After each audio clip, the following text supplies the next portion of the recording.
तो ऑल्टरनेटर्स के बारे में मैंने आपको इतना बताया था कि ऑल्टरनेटर्स में डीसी सप्लाई दी जाती है, जनरल चीजें सब आप लोगों का है, ठीक है। अब देखो ऑल्टरनेटर का जो रोटर होता है वो दो तरह का होता है, एक होता है सेलिएंट और प्रोजेक्टेड पोल टाइप रोटर। सेलिएंट और प्रोजेक्टेड पोल टाइप रोटर, इसकी प्रॉपर्टी क्या होती है, दिस लाइक दिस। मान लीजिए ये रोटर है, इस रोटर में बकायदा ऐसे पॉकेट्स बनी होती हैं और उसके अंदर आपने ऐसे पोल्स बना रखे होते हैं इसके अंदर।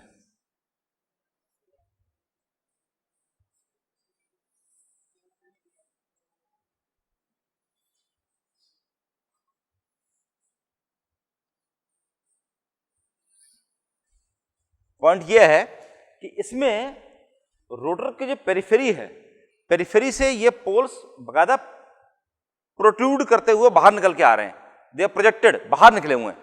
बकायदा पोल कोर है, पोल शूज हैं, हालांकि इन पोल शूज की जो शेप है दैट इज ऑपोजिट। अभी तक आपने पोल शूज की जो शेप पढ़ी थी वो किस तरह की थी, वो इस तरह की थी। तो इसके मुकाबले ये और उल्टे हैं, क्योंकि स्टेटर के बजाय रोटर में लगे हुए हैं, उल्टे हैं, लेकिन बेसिकली वही वाली चीज है। फ्लक्स स्प्रेड आउट करने के लिए पोल शूज बना रखे हैं। पोल कोर है, उसमें वाइंडिंग कर रखी है, पोल शूज बना रखे हैं।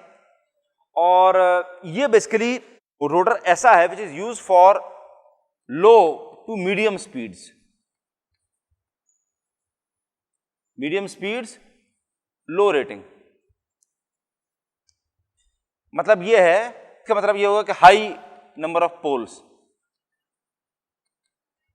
तो पोल्स की वैल्यू होगी P would range from 4 to 16।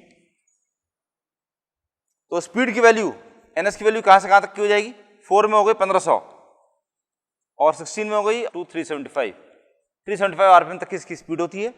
और rating is, power rating is from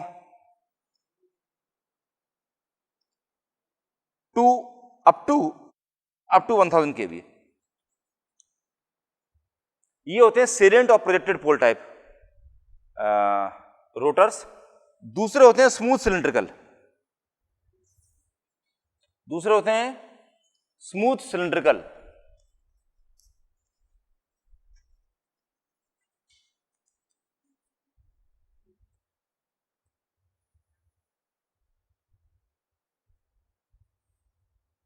इसके अलावा इसमें they are diesel engine driven,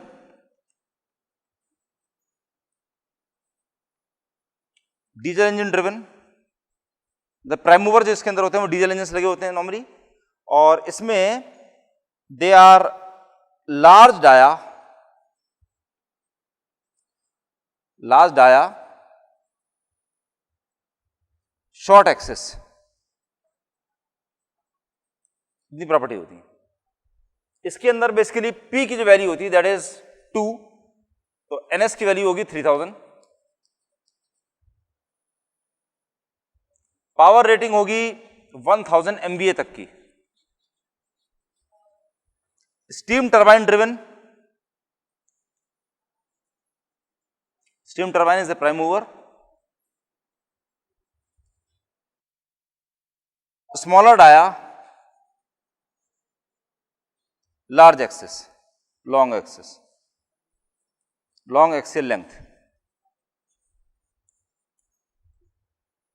ये बेसिकली दो तरह के कंस्ट्रक्शन इसके अंदर होते हैं। EMF इक्वेशन,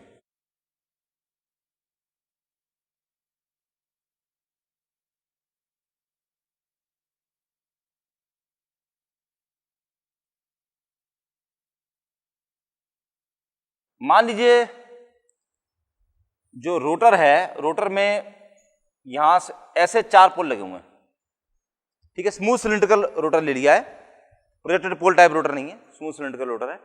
तो यहां से तो नॉर्थ बन रहा है, साउथ बन रहा है, नॉर्थ बन रहा है, साउथ बन रहा है। अब मान लीजिए एक कंडक्टर यहां पर था, तो नॉर्थ के जो यहां से तक का जो एरिया है, एक बार ये जब पूरा इसमें निकल जाएगा, इस पॉइंट से इस पॉइंट तक, ये मतलब ये कंडक्टर मान लीजिए इस तरह समझ लीजिए, मान लीजिए रोटर अपनी का फिक्स था, स्टेटर घूम रहा था, ये कंडक्टर जब यहां से लेकर करके यहां तक का डिस्टेंस जब ट्रेवल कर लेगा तो वो कितना फ्लक्स काट लेगा? इफ फ्लक्स पर पोल इज 5 वेबर्स पर पोल, 5 वेबर्स पर पोल का फ्लक्स है। अब ये बताइए कि जब एक कंडक्टर जो है वो इस पॉइंट से इस पॉइंट तक, पॉइंट नंबर 1 से लेकर के पॉइंट नंबर 2 तक ट्रेवल जब कर जाएगा तब उतनी देर में कितना फ्लक्स काट लेगा? 5 वेबर्स। एक पोल में से 5 वेबर निकल रहा है तो टोटल फ्लक्स कितना निकल रहा है? 4-5 निकल रहा है, तो एक में से 5 निकल रहा है। तो एक बार जब ये पूरा कंडक्टर इस पॉइंट से उस पॉइंट तक चला गया तो 5 वेबर्स फ्लक्स काट लेगा। तो d5 is equal to 5 webers. और dt कितना है? टाइम कितना लगेगा? अगर कंडक्टर पूरा एक चक्कर पूरा काट ले तो कितनी साइकिल्स मिलने वाली है इसमें? कितने पोल्स हैं इसमें? 4 पोल हैं। एक बार नॉर्थ पोल में से निकलेगा, एक बार साउथ पोल में से निकलेगा तो पूरी एक साइकिल मिल जाती है। एक बार नॉर्थ पोल में से निकला इतना निकला, साउथ पोल में से निकला इतना निकला, फिर नॉर्थ पोल फिर साउथ पोल, तो खाली 1 क्वार्टर जब गया तो कितना मिला उसको? ठीक। तो फ्रीक्वेंसी उसकी जितनी है यहां से यहां तक जितनी उसके टाइम पीरियड था t इक्वल टू 1/f, तो यहां से यहां तक इसकी वैल्यू कितनी हो गई? 1/2f। ठीक है। तो टाइम पीरियड ये फ्लक्स वेबर जो उसने काटा है वो कितनी देर में काटा है? dt इक्वल टू 1/2f, इतनी देर में काटा है। तो फैराडेज लॉ लगाएंगे, that is equal to EMF average, EMF induced, E average by one conductor is equal to d5 by dt is equal to 2f5 volts। ठीक है। अब अगर आप ये मानते हैं there is something called zp which is the number of conductors in series per phase, number of conductors in series per phase क्या है? एक कंडक्टर अगर 10 वोल्ट बना रहा है तो 10 कंडक्टर में 100 वोल्ट बन जाएगा, लेकिन वो 10 वोल्ट तो बन रहा है लेकिन 10 कंडक्टर काफी नहीं है बताना। क्यों? टोटल नंबर ऑफ कंडक्टर जितने इसके अंदर लगा रखे थे वो थे मान लीजिए 90। ठीक है। लेकिन ये कितने फेज की मशीन है? 3 फेज है, तो एक फेज में कितने कंडक्टर लगे हुए हैं? 30। ठीक। That is the meaning of phase. तो आप 90 से मल्टीप्लाई नहीं करेंगे इसको। अगर एक में अगर 10 वोल्ट बन रहा है तो 90 से मल्टीप्लाई नहीं कर सकते, 30 से मल्टीप्लाई कर सकते हैं। और 30 में भी दिक्कत है, पैरेलल पाथ याद है? एक बार कंडक्टर सीरीज में कितने लगा के रखे हुए हैं? एक सीरीज पाथ में कितने कंडक्टर्स आपने लगा के रखे हुए हैं वो भी देखना पड़ेगा। मतलब क्या है कि 30 हैं, 30 को आप अलग अलग तरीके से लगा सकते हैं। 15-15 के 2 पाथ बना दिए, या 5-5 के 6 पाथ बना दिए, 5 कंडक्टर फिर 5 कंडक्टर, 5-5-5-5, 5-5 के 6 पैरेलल पाथ बना दिए, या 15-15 के 2 पैरेलल पाथ बना दिए, या 10-10 के 3 पैरेलल पाथ बना दिए। तो इस बात पर भी डिपेंड करेगा कि वोल्टेज कितना बन के आने वाला है। 30 कंडक्टर आपने एक के ऊपर एक लगा दिए, रख दिए, तब तो आप 10 को 30 से मल्टीप्लाई करेंगे तब 300 वोल्ट मिलेगा। लेकिन अगर 30 कंडक्टर हैं उनमें आपने रखा था 10 यहां 10 यहां 10 यहां, तो 10 की वजह से 100 वोल्ट यहां बना, फिर 100 वोल्ट यहां बना, फिर 100 वोल्ट यहां बना। तो ये 100 वोल्ट के जो 3 पाथ बन के आ रहे हैं ये आपने पैरेलल में लगा रखे हैं, तो टोटल वोल्टेज कितना बन रहा है? 100 वोल्ट ही बन रहा है। ठीक है। तो इस तरह से Zp is the number of conductors in series per phase. तो average EMF induced by one path in series per phase, एक पाथ में कितना निकल के आ रहा है? That is equal to Zp multiplied by 2f5 volts which is equal to 2 into t। मैं Z को ऐसे कर देता हूं, तो 2t multiplied by 2f5 volts। ये 2t क्या है? t is number of turns. एक टर्न के अंदर 2 कंडक्टर होते हैं। ठीक है। देखो एक टर्न क्या होता है? तो एक टर्न में 2 कंडक्टर आ गए, टर्न हुआ एक, कंडक्टर हो गए 2, Z is equal to 2t हो गया, ये चीज होगी। सो ई एवरेज की जो वैल्यू है that is equal to E average equal to 4F phi T volts. Then there is something called Kc or Kp. There is something called Kd. There is something called Kf. Kf आप जानते हैं form factor क्या होता है? That is equal to 1.11. और किस किस का रेशियो होता है? RMS अपॉन एवरेज, है ना? तो RMS वैल्यू निकालने के लिए बेसिकली RMS वैल्यू अगर आप निकालते हैं then ERMS is equal to Kp Kd Kf 4 into Kp Kd Kf F phi T volts. ये ऑल्टरनेटर का एक EMF इक्वेशन है. Kp or C is known as coil span factor or pitch factor, short pitch, long pitch. अभी समझाता हूं. Kd is known as distribution factor.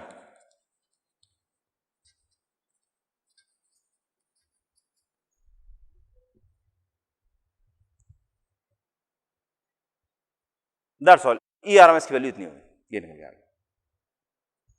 अब ये देखिए कि Kp और Kd ये दोनों चीजें क्या क्या होती हैं. फुल पिच और short pitch coil. Full pitch का मतलब क्या है, शॉर्ट पिच का मतलब क्या है? मैं आप लोगों को 2 पोल की मशीन का एग्जांपल लेकर के समझाता हूं जिससे कि आसानी से समझ में आ जाए. ठीक,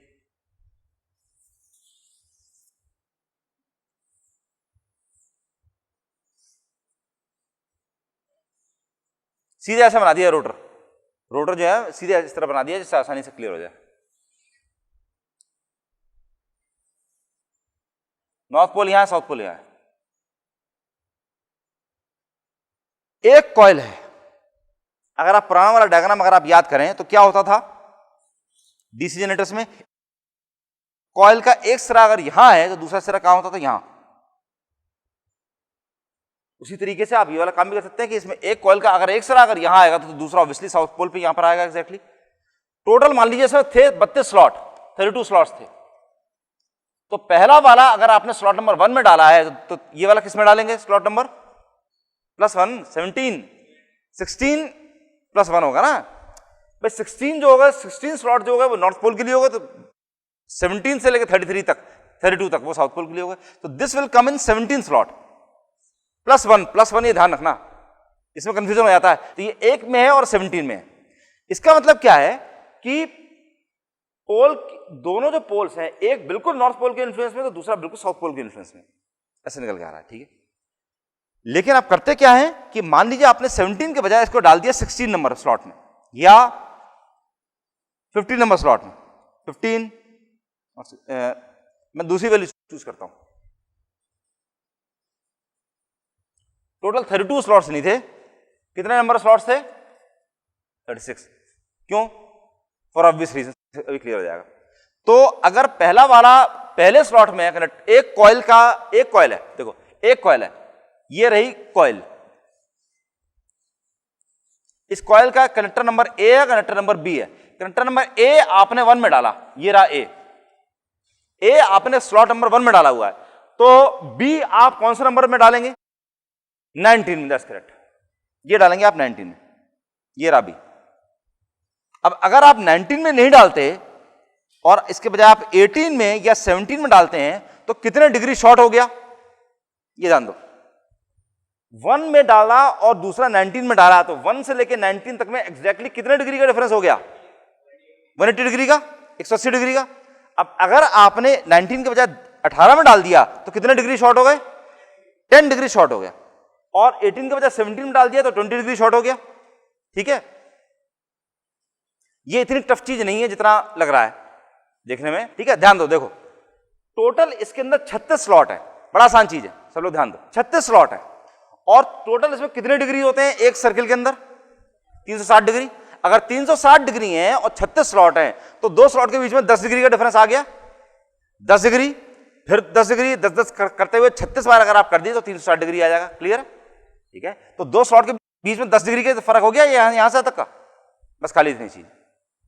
तो अगर आप 1 से लेके 19 तक में डालते हैं तो एक आपने बिल्कुल इधर डाला है तो दूसरा बिल्कुल इधर डाला है, 180 डिग्री का डिफरेंस आ रहा है। अगर आप बिल्कुल यूं करने के बजाय, यूं रखने के बजाय में अगर यूं कर देते हैं, एक स्लॉट पहले आपने डाल दिया तो 10 डिग्री का फर्क पड़ गया। यहां पे ये तो 10 डिग्री का फर्क पड़ गया। उसकी वजह से फर्क क्या पड़ेगा, इन दोनों में जो वोल्टेज बनता, देखो यहां से तक वोल्टेज बना 2 वोल्ट और यहां से तक वोल्टेज बना 2 वोल्ट, तो यहां से लेके यहां तक कितना वोल्टेज बना, 4 वोल्ट। कब 4 वोल्ट कब होगा, अगर एक में वोल्टेज बना इतना और दूसरे में वोल्टेज बना इतना, तब यहां से लेके यहां तक का 4 वोल्ट हो गया। यहां से यहां तक का 2, यहां से यहां तक का 2। ठीक, मैं एरो मैंने गलत लगा दिया। ये यहां से तक 2 और यहां से तक 2। अब अगर आपने इसको 10 डिग्री शॉर्ट कर दिया तो ये जो है ये भी 10 डिग्री शॉर्ट हो गया, 10 डिग्री कम हो गया। अब रिजल्टेंट कहां रहा, रिजल्टेंट की वैल्यू हो गई यहां से यहां तक की। क्या ये 4 के बराबर है, नहीं है। तो ये जो एंगल है, this angle is known as alpha. KP और केसी इसकी वैल्यू होती है कॉस अल्फा बाई 2। एक सिंगल कॉइल के 2 अलग अलग सिरे, याद है ये वाली कॉइल, ये कॉइल के 2 जो अलग अलग कंडक्टर्स हैं, सिरे, 2 सिरे, अलग अलग सिरे। देखो ये वाली चीज आपको याद होगी, इसको गोल गोल घुमाते थे। यहां पर सबसे ज्यादा फ्लक्स काट रहा है, यहां पर सबसे कम फ्लक्स काट रहा है। ऐसे ये यहां पर सबसे ज्यादा फ्लक्स काट रहा है, यहां पर सबसे कम फ्लक्स काट रहा है। और डायरेक्शन और रोटेशन, डायरेक्शन निकालने के लिए फ्लेमिंग्स लेफ्ट हैंड रूल या राइट हैंड रूल यूज करते हैं, जनरेटर्स के लिए राइट हैंड रूल। तो ऐसे में एक इसके अंदर 2 वोल्ट बन रहा है, इसके अंदर 2 वोल्ट बन रहा है, तो टोटल इसके अंदर पूरा बन के कितना निकल के आ रहा है, 2 वोल्ट इसमें 2 वोल्ट इसमें, तो टोटल यहां से आकर के कितना हो गया, 4 वोल्ट।